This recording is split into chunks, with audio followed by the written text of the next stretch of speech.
Hello YouTube, Slate Warrior here with another topical card discussion, and the topical card that we're going to be talking about today is the Necloth of Clausolas, the next Necloth monster, one of my favorite Necloth monsters. But before I get to that, I just want to talk about quickly. I promised that I'm going to be making a lot of videos this week, and that's a big deal. I'm going to make videos this week, but it's going to be a lot harder for me to get out videos consistently, but I'm going to be making them this week, don't get that wrong. But baseball is getting pretty, time consuming, right? So besides the speed workouts that I had been doing on Tuesdays and Thursdays, now I have actual lifting in the gym on Mondays and Wednesdays and Saturdays. But I'm definitely still gonna be making videos. I'm just letting you guys know that they might be a little bit inconsistent. They've been inconsistent in the past. This shouldn't be anything new to you guys, but yeah.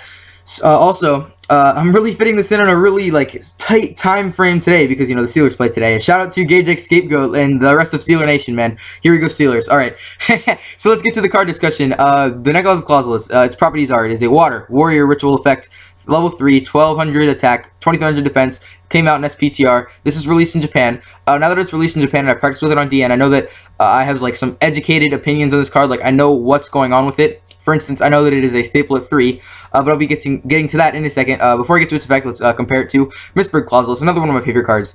This is one of my favorite synchro monsters especially, but definitely one of my favorite cards overall because I've only ever opened one pack of Judgment of the Light, and I pulled a super rare, and it was Mistbird Clausolas. I'm really fond of this card. So let's just go over. The stats are not the same. 1200 attack, whereas this one has 0. 2300 defense, I believe that's the same, yes. So, when you're summoning this guy, you're mostly going to be summoning him in defense mode, just like this one. And then this is a wind, this is a water, all those are waters. I guess this is technically kind of like a Mist Valley card. I know there's Ally of Justice Clausolas, which is a normal monster that came out in Hidden Arsenal and stuff. So I'm not sure if they have any relation. I mean, their arts are almost exactly the same. So yeah, and then they're both level 3. This one's a warrior, this one's a winged beast, and this one seems to be wearing the skin of Mistbird Clausolas. A little bit morbid, but it's whatever. The purple and the green. Maybe it's just I don't know. Maybe it's just a remake of him. Maybe they didn't actually kill a Mistbird Clausolas. I don't know. Anyway, yeah, so that's the effect on this one. I'll just read it right now since I'm on this page. Once per turn, you can target a face of monster opponent controls. Its attack becomes 0, and if it does, its effects are negated. These changes last until the end of this turn. Alright, so keep that in mind when I'm reading the effect of the Necloth of Clausolas because the effects are pretty similar. There's also another card that I have to compare it to, but first, you can ritual summon this card with any Necloth ritual spell card. Big whoop. Must be ritual summoned and cannot be spell summoned by other ways. You can just, and then this is the hand effect. It's really, really good. That's why this card is a staple at 3. In my deck, before the topping decks came out, I was already playing it at 3, and then the topping decks, the deck lists were released, and everybody's playing this at 3. You can discard this card, add a Necloth spell trap card from your deck to your hand.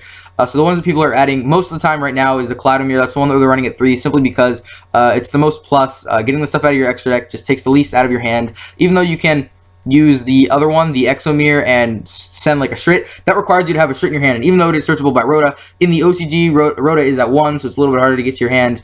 But in the TCG, we do have it at 3, so I'm sure that Exomirror at 3 is a thing that we are going to be playing in the TCG. But in the OCG over there, Clausolas often searches out Kaleidomirror, which is also the prime card for summoning him. If you want to summon a Clausolas, you almost always use a Kaleidomirror. But like I said, since we have 3 Rhoda in the TCG, Exomirror is also a pretty good card for us, and my build is running 3 Rhoda, of course. But I meant to say it's running 3 Exomirror. If you guys want to see the deck profile, definitely subscribe if you're not already. I can't wait to show it to you guys because I think it's a really, really good build. It's original too. It's not what you're seeing in the. I mean, it's close enough, but I have some tech choices that I think you guys are going to appreciate. But anyway, enough promo. Let's get back to the card discussion. So, it's a searcher. This deck has searches for days. It's always had searches for days since we saw the first couple cards that were coming out for it. Brionac and such. Okay, so you add one Necloth spell trap card from your deck to your hand. It says trap, so that means that we're probably going to be getting a Necloth trap. We don't have one right now, though. During either player's turn, you can target one monster on the field that was supposed to summon from the extra deck. Its attack becomes 0, its effects are negated. So this goes with Brionac in that it only affects monsters that were supposed to summon from the extra deck. It's also a quick effect, which is really, really good. And since it affects attack or defense, that means it can be used in the damage step. It also is negating effects in the damage step, which is comparable to a card called Forbidden Chalice, right? Forbidden Chalice has a monster gain 400 attack, and it negates its effects, so it can be used in the damage step. It's a quick play spell. It's a really good card. It's going to be used in Kleepert a lot, I believe, because, they don't really need their effects, and they want them to be negated so they can have a high attack, right? So I don't see why they wouldn't play it. So anyway, off that little tangent, let's get to its comparison, right? Mistbird Clausolas, the only difference is that this isn't a quick effect, and this can target any monster. This has to target an extra deck monster. And the other card I want to compare it to, which I think a lot of people aren't really noticing this, but it's pretty similar to Starliege Paladynamo, right? You can detach 2 to target a face-up monster opponent controls. Attack becomes 0, and its effects negated. It's pretty much the same thing as Mistbird Clausolas. It's spell speed 1. but it negates effects, and its attack becomes 0. Now, these two, of course, can't be used in the damage step because they're not quick effects. I guess just scroll up here. These two can't be used in the damage step because they're not quick effects, but this one is a quick effect, so it can be used in the damage step. That's really, really strong. That's why this card is definitely not only a searcher, but I believe that summoning this card is not bad, and I'll be getting to that in a second. So anyway, the rest of its effect, these changes last until the end of the turns. The same thing with these two. Actually, this one may be permanent, yes. This one is a permanent effect, and then that one floats for a card. But anyway, back to the Necloth of Clausolas. So this is only until the end of the turn. This is only until the end of the turn. This is a permanent effect. That's why Starliege Paladynamo was really, really good in those light decks. You know, Stellar Knights play it, Boojans play it.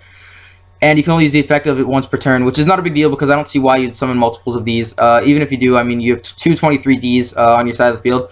So let's get to the ways that I like to summon it in my deck. I haven't really been checking, like, I checked the deck lists, right? But I'm not really looking into the theorio of the decks that are topping, but I definitely have been looking into the theorio of the decks that I've been playing. I don't know if you guys are in Zodiac Duelist, but there's a guy in Zodiac Duelist, it's a Facebook group, named David Kim, and he and I were talking on Dueling Network for, you know, a couple hours, actually, 2 or 3 hours, building Necloths, you know, just going over some ideas that we had. So we came up with some builds, and this is the prime play that we based our deck off of, right? Kaleidomirror, send Shooting Quasar Dragon, or, you know, any other, it doesn't really matter. Any 12, I guess it does matter in our deck, but you'll see that later. So any 12, right? Any 12 from your extra deck to the graveyard, and then you summon out a Trishula and a Clausolas. And that's really good because Trishula is the prime card that you want to be summoning in the deck, in my opinion, because it's pretty much the best removal that it has, you know, that the deck has. You can just banish some cards, make your opponent go really minus. Also, it has a pretty good effect in the hand, but that's, you know, that's back into my Necloth of Trishula discussion. You can check that out on my channel. That was the first one I did because this is the first card they revealed. Like, but, you know, it still remains just as good as I thought it was in that video. It's the prime removal for the deck, and it banishes a card from your opponent's side of the field, hand, at random, and graveyard. Also, while I'm on the topic of it, I want to talk about a quick ruling real fast. If you're summoning Trishula, unlike the original Trishula, you have to banish all 3, right? You can't just pick 2 to banish, or if they don't have something in your hand, you can't activate the effect at all. If your opponent has nothing in their hand, you cannot activate the effect of the Necloth of Trishula. Unlike the original Trishula, you would just banish one from the field and graveyard if they had nothing in their hand. If they have nothing in the field, you can't activate the effect of the Necloth of Trishula. If they have nothing in their graveyard to banish, you cannot activate the Necloth of Trishula. I don't know why it's ruled like that. I mean, it must be a wording thing. I haven't really looked at it that closely, but all I know is that your opponent has to have one card in their hand, well, at least one card in their hand on the field and in the graveyard for you to activate the effect of the Necloth of Trishula. So it's really important to Necloth players like me, because, you know, I'm definitely going to be building this deck in real life. Alright, so that's pretty much everything I have to say about the Necloth of Clausolas. I mean, besides the fact that its art is beautiful, I was already talking about that, even though it was kind of wearing the skin of Mistborn Clausolas, which is one of my favorite cards. That's kind of sad, but, you know, its art still looks really great. Alright, so tell me what you think in the comment section below about this card and the summoning method that I just told you about. Kaleidomirror sends Shooting Quasar Dragon into Trishula, and Causolas is the prime play that my Necloth deck is built off of. Another thing that it does is, you know, go Unicore, send Herald of Rainbow Light, but, you know, the power play is summoning Causolas and Necloth of Trishula. I think that's a really, really good play. So tell me what you think about everything that I've discussed in this video in the comment section below to show me that you watched the video. And like this video if you enjoyed it, favorite it if you liked it that much, subscribe for more Yu-Gi-Oh videos, share this with your Yu-Gi-Oh friends and anybody who's interested in the Necloth deck as I am. And I'll see you later, YouTube.